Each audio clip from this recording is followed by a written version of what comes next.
অসম সাহিত্য সভাৰ 2025-27 কাৰ্যবৰ্ষৰ বাবে আমি প্ৰথম লেখক শিবিৰ আয়োজন কৰিছোঁ। কালিৰে পৰা আৰম্ভ হৈছে আৰু কাইলৈ শেষ হ'ব।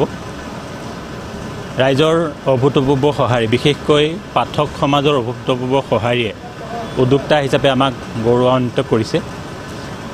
খুব সুখী হৈছোঁ যে পাঠক আৰু লেখকৰ মাজত যিটো সম্পৰ্ক আমি মুখেৰে কৈ থাকোঁ সেইটো বাস্তৱ ক্ষেত্ৰত দেখিবলৈ পাইছোঁ।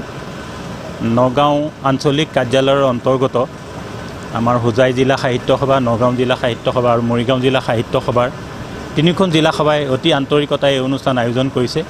আমি সফল হৈছে বুলি ভাবিছোঁ আৰু কাইলৈও এটা আলোচনা সত্ৰ আছে। এই আলোচনা সত্ৰৰ যোগেদি আজি সুদূৰ প্ৰসাৰী প্ৰভাৱ এটা পাঠকৰ মাজলৈ যাব, আমি তাৰে কামনা কৰিছোঁ।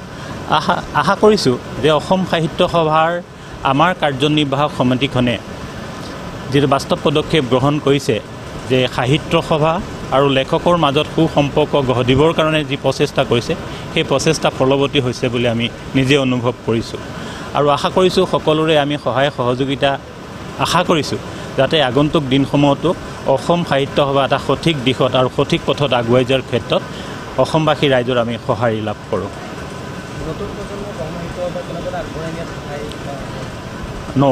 গোটেই চিন্তা চৰ্চাবিলাক লৈ আমি নতুন প্ৰজন্মক অধিক গুৰুত্ব দিছোঁ।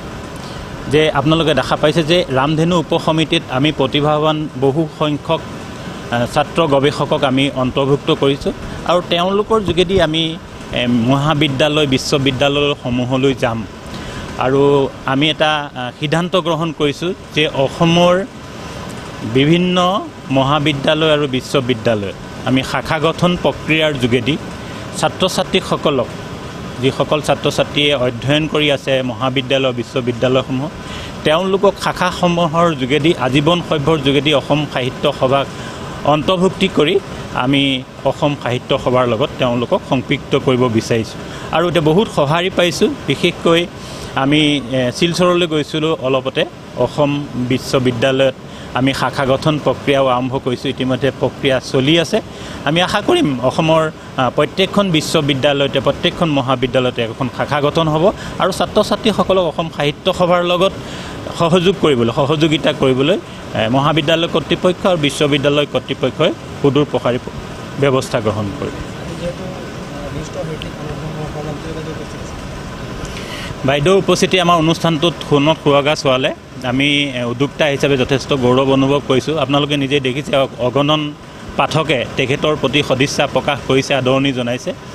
এই আয়োজনত যিমান সক্ৰিয় অংশগ্ৰহণ কৰিলে আটাইকেইজন আলোচকৰ লগতে আমি অনুৰাধা শৰ্মা পূজাৰী বাইদেউকো আন্তৰিক ধন্যবাদ জ্ঞাপন কৰিছোঁ যে অসম সাহিত্য সভা সতেজ কৰাৰ ক্ষেত্ৰত আমি লেখক লেখিকা কেৱল অনুৰাধা শৰ্মা পূজাৰী নহয়, সদৌতিকে আমি আশীৰ্বাদ বিচাৰিছোঁ যে অসম সাহিত্য সভা শক্তিশালী কৰি তোলাৰ ক্ষেত্ৰত তেখেত সকলো অংশীদাৰী হওক। হ'ব।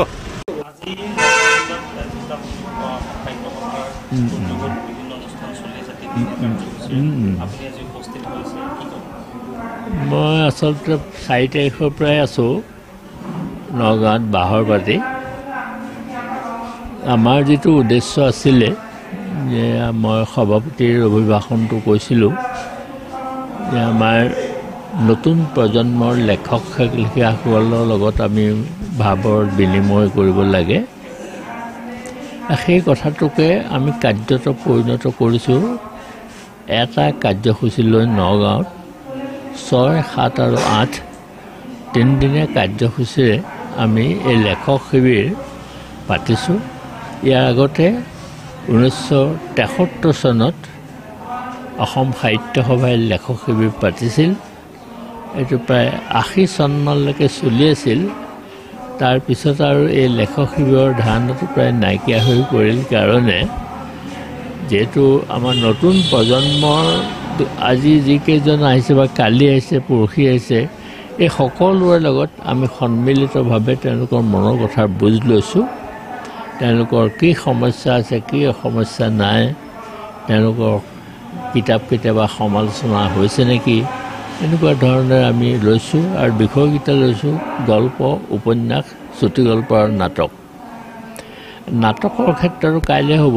নাটকত আমি আচলতে সকলো মানুহে ভাবে যে নাটক অভিনয়ৰ কাৰণে, কিন্তু আমি এইটো কথাও প্ৰদৰ্শন কৰি দেখুৱাব খুজিছোঁ যে নাটকৰ পাঠমূল্যও আছে। নাট পঢ়িতো আনন্দ পায়, বহুত নাট আছে যিসকল যে অভিনয় কৰিব লাগিব তেনে নহয়। গতিকে আমাৰ লক্ষ্যটোৱে হৈছে সাহিত্য সভাক আমি সাহিত্যিকৰ কাষ চাপুৱাই লৈ যোৱাৰ এটা পৰিকল্পনা, আৰু তাৰ লগে লগে নতুন প্ৰজন্মৰ লেখক লেখিকাসকলৰ মনৰ ভাৱ আমি তেওঁলোকৰ পৰা বুজিবলৈ চেষ্টা কৰিছোঁ। আৰু এই সম্পৰ্কত তেওঁলোকক আমি ২৭টা প্ৰশ্ন দিছোঁ।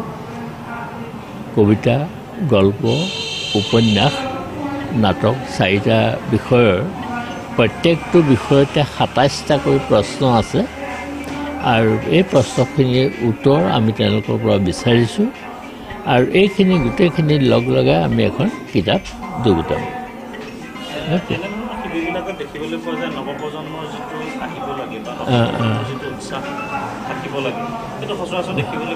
নাই, তাৰমানে মই এইটো আচৰিত হৈছোঁ, এইটো ব্যৱস্থা কৰাৰ উপায় নাই। কালি আমাৰ নগাঁৱত কালিতো স্কুল কলেজবিলাক খোলা আছিল, কিন্তু নিয়মতে তেওঁলোক আহিব লাগিছিল, আৰু কলেজবিলাকতো খবৰ দিয়া হৈছে।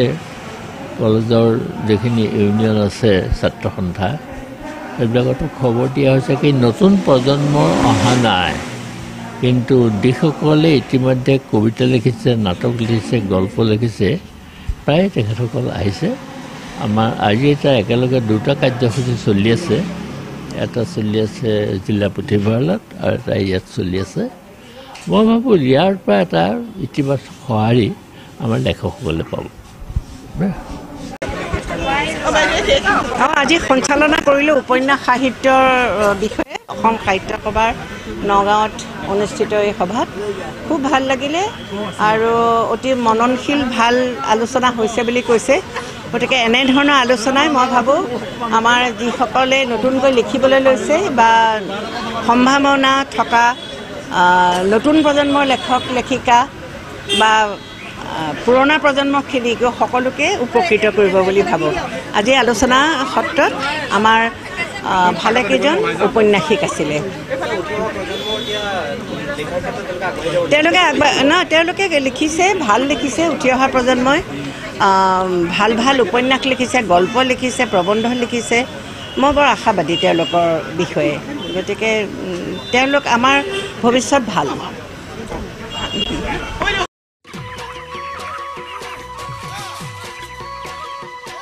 অতি কম দিনতেই একোটা এনেকুৱা হৈ যায়। মই যে বিয়মৰ দানা খুৱাওঁ, আপোনালোকেও বিয়মৰ দানা খুৱাওক আৰু কম দিনতেই অধিক মুনাফা লাভ কৰক।